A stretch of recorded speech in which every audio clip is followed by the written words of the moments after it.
आप सबों को मेरा यथोचित प्रणाम। एक बार फिर हाजिर हूँ आप लोगों के बीच में और आज मैं बात करूँगा अखंड भारत की सत्ता परिवर्तन की और वनवास की।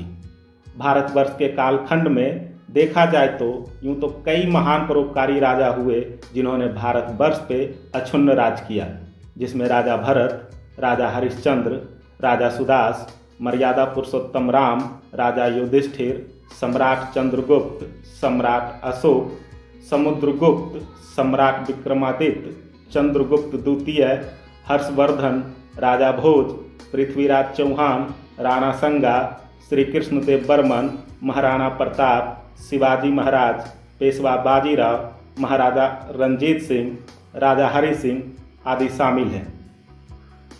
सत्ता परिवर्तन का सबसे विध्वंसक युद्ध जो लड़ा गया उसमें महाभारत सबसे प्रमुख है और यहीं से भारत की अखंडता, जो कभी एक समय में अफगानिस्तान के हिंदू कुश पर्वतमाला से अरुणाचल की पर्वतमाला और कश्मीर से कन्याकुमारी तक फैली हुई थी, दूसरी ओर यह हिंद कुश से अरब सागर तक और अरुणाचल से बर्मा तक फैला था, जिसके अंतर्गत वर्तमान के Afghanistan, Bengal, Nepal, Bhutan, Bangladesh, Sri Lanka, Thailand, Indonesia, Malaysia आदि देश आते हैं। महाभारत काल के बाद से ही भारतवर्ष खंड खंड होता चला गया। इन सबों के शासनकाल को देखें तो कहीं ना कहीं ये आक्रामक प्रवृत्ति के प्रतीत नहीं होते। अगर कोई हुए भी तो उन्होंने अंत समय में शांति का मार्ग चुना। इनके आक्रामकता को खोना और भारत का विभाजन होना एक दूसरे के पूरक रहे हैं। महान बनने की इनकी लालसा ने आज भारत को इस मोड़ पे ला खड़ा किया है। ये सभी अपनी सीमाओं के विस्तार पर ध्यान भले ही ना दिए हों, परंतु सभी लोकप्रिय और कुशल शासक रहे। इनकी लोकप्रियता होने का एकमात्र कारण रहा है समाज के अंतिम पंक्ति तक अपनी पहुंच को बनाए रखने का। अधिकतर राजाओं के जीवन को आप देखेंगे तो पाएंगे कि सभी ने अपने जीवन काल में एक ऐसा समय आया जब वो सत्ता को त्याग कर आम जनजीवन को जिया, समाज के सबसे निचले लोगों तक जाकर मिला। चाहे वो राजा भरत का जंगल में बीता बचपन हो, या राम का 14 वर्ष का वनवास, या पांडवों का अज्ञातवास, या राजा हरिश्चंद्र का अपने राज का संपूर्ण दान। महाराणा प्रताप के द्वारा जंगल में बिताए गए दिन और इतिहास ऐसे कई राजाओं के बारे में बताता है।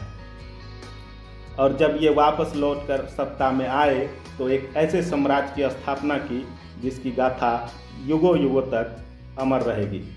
जिस राज्य की परिकल्पना लोग करते हैं उसमें सबसे प्रमुख राज्य है राम राज्य की। इस संदर्भ में मैं आपके सामने राम के विचारों को रखना चाहूँगा।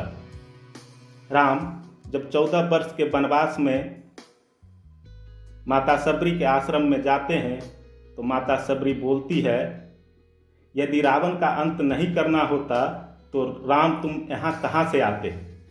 राम गंभीर हुए, कहा भ्रम में ना पड़ो माता, राम क्या रावण का वध करने आया है?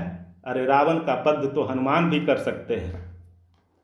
राम हजारों कोस चलकर इस गहन वन में आया तो केवल तुमसे मिलने आया है माता, ताकि हजारों वर्ष बाद जब कोई पाखंडी भारत के अस्तित्व पर प्रश्न खड़ा करे तो इतिहास चिल्लाकर उत्तर दे कि इस राष्ट्र को क्षत्रिय राम और उसकी भीलनी माँ ने मिलकर गढ़ा था। जब कोई कपटी भारत की परंपराओं पर उंगली उठाए तो काल उसका गाल पकड़कर कहे, नहीं, यह एकमात्र ऐसी सभ्यता है जहाँ एक राजपुत्र वन में प्रतीक्षा करती एक दरिद्र वनवासिनी से भेंट करने के लिए 14 वर्ष का वनवास स्वीकार करता है। राम वन में इसलिए आया है ताकि जब युगों का इतिहास लिखा जाए तो उसमें अंकित हो कि सत्ता जब पैदल चलकर समाज के अंतिम व्यक्ति तक पहुंची तभी वह राम राज्य है। राम वन में इसलिए आया है ताकि भविष्य स्मरण रखे कि प्रतीक्षाएं अवश्य पूरी होती है। राम की वन यात्रा रावण युद्ध के लिए नहीं थी। राम की यात्रा प्रारंभ हुई भविष्य के लिए, आदर्श की स्थापना के लिए। राम आया है ताकि भारत को बता सके कि अन्याय का अंत करना ही धर्म है।